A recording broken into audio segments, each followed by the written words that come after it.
We do the last Sunday of every month.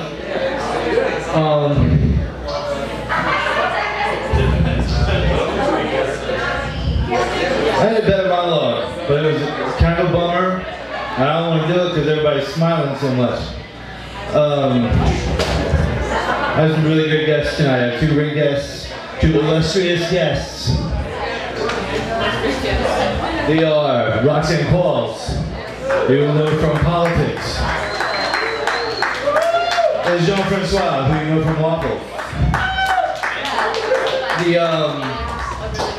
I couldn't be out there to have them. It's yeah, that's about that. And then in a second, I'm gonna sit there, and then I'll call them up, like that, like on a real show. But anyway, thank you for coming, and here we go. Get on the crap. Okay, now I'm in the chair.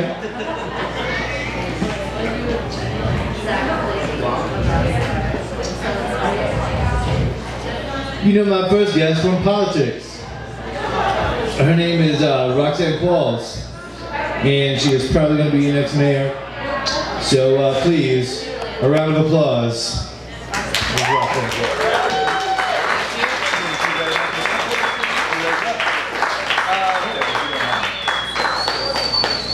You can just move this microphone to where you're comfortable with it.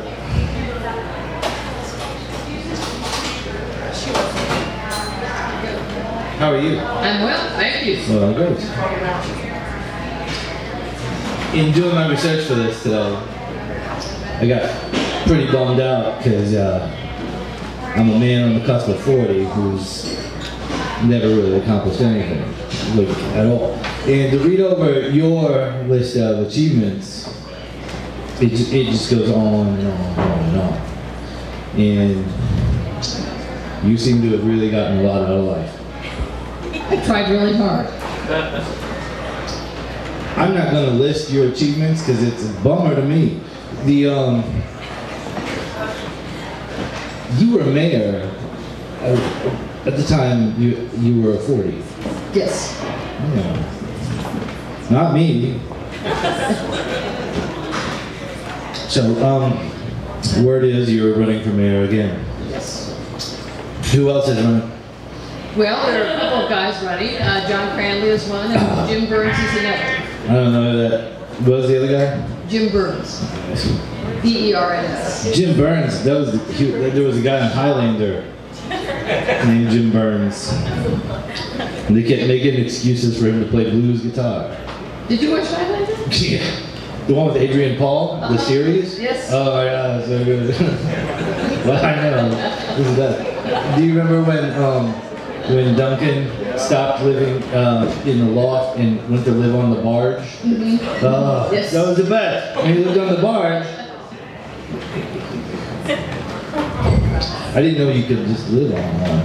But I guess in Canada, oh yeah, it's very popular. Yes, you just get down however you like. In Canada, park your boat, live on. Do you remember when Roland Gift from Fine Young Cannibals was on Highlander? No, He was the singer of Fine Young Cannibals, and he was on Highlander as a villain several times. And Sheena Easton too, you remember? Mm-hmm. Oh man. Watch Highlander, it's on Netflix.com. The Adrian Paul one, not the Christopher Lambert, because he was all cross-eyed and he was on this was no good. Jim Burns, I don't know who Jim Burns is. He's a libertarian candidate. I'm assuming he's a blues guitarist.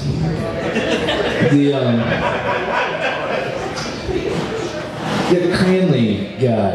I don't know if that's who I'm thinking it is, but if it is, I saw him on a commercial one time. It was a commercial for himself, and I didn't care for his voice. And he also seemed very Irish. Yeah, you know what they say. No, I don't know what they say. What do they say? I was assuming you would know. Do you guys get along? Well, actually, when I went back on city council in 2007, John and I were good friends and allies. Yeah. Mm-hmm. Really? Yeah.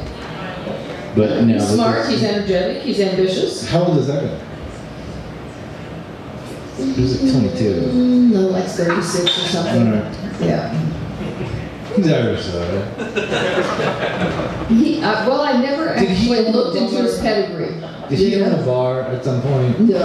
I don't keep up on much. That would be Crowley. Okay. But he's dead. Really? Yeah. That guy died? Yep. Is that a cult? Like an occult occurrence? Well, there is a bit. There are a lot of folks around who have rallied around the Crowley name, and you could call it a cult. Yeah. Yeah. Okay. Here's the thing. Do you know who Aleister Crowley is? No. Do you hear the song "Mr. Crowley" by Ozzy Osbourne? No. It's stupid, but do you like the occult? Because I know you're in the Highlander. You mean like the occult? Yeah. Or the Cult, the band The Cult. That's pretty great. Well, probably more the band than the occult. Yeah. I'm kind of into the occult. I'm not into it as much as I'm constantly pestered by it. How does it pester you? Oh, man. I'm sure in your line of work, you have to deal with the Freemasons a lot. Well, actually, no, they've never presented themselves as a problem. No. Do you have to deal with them a lot? It's every day. It's every all day, every day. All day, every day. How do they come at you? Oh, they don't come right at me. They come up behind you. They like get your mail out of your mailbox, whatever. They won't deal with you directly or me. Probably they would you because they went that. I planned on being mayor myself. What? I planned on it until probably September. And then what happened? Justin Jeffrey told me I would never be mayor. Well, you should never let people dash your dreams. Oh, dreams dashed. Like that, but that's my thing. He told me I'd never be mayor, so I just quit planning on it. But I really thought I was going to do it. Well, you still could. Well, I don't want to displace you. Well, you wouldn't, but anyway. Well, I know that. You know what's coming here and makes fun of me? But in the future. I have bad self-esteem anyway, and like, we don't have to do it like this. But I'm encouraging you because of the future. In the future. I don't keep up with politics or current events, and I don't pay attention to any of that. So I thought I would be ideal for a mayor. And it seemed really logical, say a year ago. It seems really stupid when I think about it now. But a year ago, it really seemed like, oh, yeah, I'll do that. I'll be good at that. Dream dash. That's what happens. But when you're elected mayor, I will still be down to fill in if, God forbid, you get sick. Okay. So just call me about that. Won't be a big deal. I'll be on the phone. Were you mayor, it was like 9-10 years? No, I was mayor for 6 years. From 93 to 99. And you weren't mayor in a different gap of time, just 6 years? You were mayor when I moved here. You were pretty young when you moved here. No. Yeah. Yeah. How long did you serve on council prior to being mayor? 2 years. 2 years? Seems like to be mayor, you either have to be on council or on the news. Well, it's helpful if people know who you are. Yeah. So one way or the other. Did you ever see Trisha Mackey on the news? You know, Trisha Mackey's been on the news since the 90s, and I knew her when I was mayor in the 90s, and I see her now on the news, yeah. Do you know her? Yes. Is she a friend of yours? She's a colleague, she's an acquaintance. She's kind of ridiculous. Well, you know. They say ridic now. But yeah, I don't want to make fun of her because people do whatever, but I don't think she'd be a good mayor. Don't let her be mayor. Well, the good news is I haven't heard that she's actually after the job. So that's really positive. She's from Kentucky. So am I. Yeah, that's what I read. From Erlanger. Yes. A lot of people, a lot of poor urban people call it Erlander. Erlanger. Yeah. Yes, Erlanger. Well, yeah, I can read.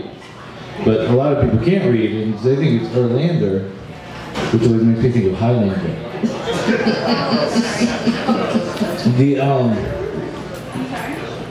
How long did you, you went to school there and you all that stuff? Well, my folks actually moved to Erlanger after my father retired from the Air Force. I read about that. You were born in another country? No. I was born in Washington State. Right, which might be another country to a lot of folks, but I was born in Tacoma. And then when I was 7, my parents moved here. Because my father retired, and he was an air traffic controller, and there was the airport right there in Erlanger, Kentucky. Oh, so that explains it. Right, so that's why we ended up there. Because when I was reading it, and then they said, oh, in Erlanger, I was like, what? How would anybody choose to live in Erlanger? Yeah. That's how we ended up there. Did you, growing up, did you feel like, oh, why did they have to choose Erlanger? I liked Erlanger, but growing up, I felt like I want to get to Cincinnati as fast as possible. It wasn't all strip malled out in your day. It was just kind of a small Kentucky town. Well, a small